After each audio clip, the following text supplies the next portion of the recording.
नमस्कार. माझ्या सनरेज या यूट्यूबवरील चॅनेलद्वारे संतांचे विचार या मालिकेतील आजच्या 4थ्या भागात मी संत तुकाराम महाराज यांचा प्रसिद्ध अभंग मन करारे प्रसन्न सर्व सिद्धीचे कारण यावर भाष्य करत आहे. खरं तर हा अभंग ऐकला कीच माणसाचं मन त्या क्षणापुरतं का होईना प्रसन्न होतं. मग विचार करा, एका क्षणापुरतं जर या अभंगाने मन प्रसन्न झालं आणि तर या अभंगाचा जर आम्ही खरोखर अर्थ समजून घेतला तर आमच्या मनामध्ये असलेल्या अनंत शक्ती, अनंत सकारात्मक विचार किती बाहेर येतील बरं. तर मग आपले मन प्रसन्न झाले तर आपल्याला सद्गती येते असं संत तुकाराम महाराज म्हणतात, आणि तेच मन प्रतिकूल झाले तर अधोगती येते असं तुकाराम महाराज सांगतात. मग प्रसन्न मन करणं म्हणजे नेमकं काय करणं? मन प्रसन्न करण्यासाठी आम्हाला सर्वप्रथम मनाला स्थिर करणं गरजेचं आहे. कारण अस्थिर मन हे कधीच सकारात्मक होत नाही, आणि मन सकारात्मक झाल्याशिवाय आमच्या मनामधील विवेक जागा होत नाही. कारण मन हे आमचं अत्यंत ज्याप्रमाणे चंचल वारा असतो तसं आहे. तो एका अथांग सागरासारखा आहे व अनंत आकाशा इतकं ते व्यापलेलं आहे. त्या मनामध्ये अनंत कल्पना येतात, अनंत स्वार्थी भाव येतात, अनंत गोष्टींचा हव्यास येतो.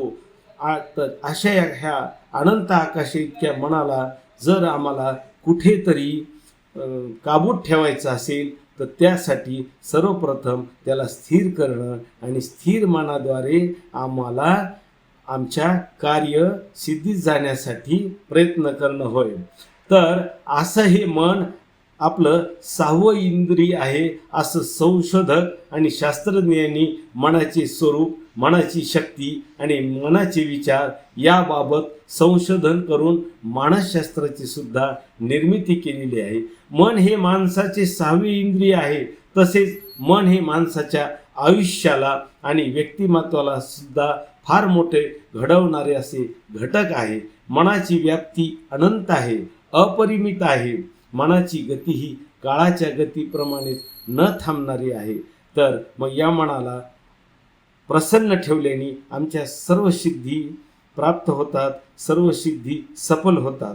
ज्याप्रमाणे मला या मनावर भाष्य करायचं म्हटलं तर अनंत लायब्ररी, अनंत पुस्तकं, अनंत लेखक कमी पडतील. अनंत कवींनी, अनंत लेखकांनी यावर भाष्य केलेलं आहे. मग मला 2 दिवसापासून प्रश्न पडला की कमीत कमी शब्दात यावर काय सांगायचं. तर मला एक सुंदर असं उदाहरण सुचलं की ज्याप्रमाणे आपण तारुण्यात आपल्या एखाद्या प्रियतमेला किंवा एखाद्या प्रिय व्यक्तीला गुलाबाचं फूल देतो, पण ते गुलाबाचं फूल देण्यापूर्वी आम्ही सर्वप्रथम काय करतो तर त्या फुलाचा सर्वप्रथम आम्ही काटा आधी काढून घेतो. कारण त्या व्यक्तीला फूल देताना काटा टोचू नये. ही जी भावना आम्ही मनामध्ये ठेवतो, अशीच मनामध्ये आम्ही जर सकाळपासून ठेवली की नाही, आपलं मन प्रसन्न दिसलं पाहिजे, आपलं मन पाहून इतरांना आनंद वाटलं पाहिजे. पहा बरे, मग आपल्या मनामध्ये सुंदर असे एक तरंग उठतात का नाही. ज्याप्रमाणे एखादा फुलशेती करणारा शेतकरी, खाली काळी आई असते, काळी जमीन असते, पण त्याची फुलांनी सजवलेली शेती पाहून आमचं त्या काळ्या शेतीकडं, काळ्या रंगाकडं लक्ष न जाता त्या सुंदर अशा फुलांच्या शेतीकडे लक्ष जातं, प्रसन्न होतं. एखाद्या गरीबाच्या घरी जरी गेलो आपण आणि त्याचं घर छान असेल, स्वच्छ असेल, सुंदर असेल, घरापुढे बाग असेल, घरात सुंदर वस्तू असतील, आणि ते व्यक्तीनं आपल्याला प्रेमाने चहा पाजला असेल तर आपल्याला त्या व्यक्तीविषयी पहा बरे किती आपुलकी वाटते. आणि एखाद्या मोठ्या श्रीमंत माणसाने त्याच्या बंगल्यात आपल्याला विचारलं जरी नसेल तर मग आपल्याला त्याविषयी किती खेद होतो. तसंच आपलं मन आहे, आणि आपल्या मनामध्ये जे अनंत भाव तरंगतात ते आपल्या चेहऱ्यावर प्रगट होतात. ज्याप्रमाणे सागर वरून किती खवळलेला असला तरी त्या सागराच्या आतमध्ये मोती दडलेले हे त्या सागरालाच माहीत नसतं.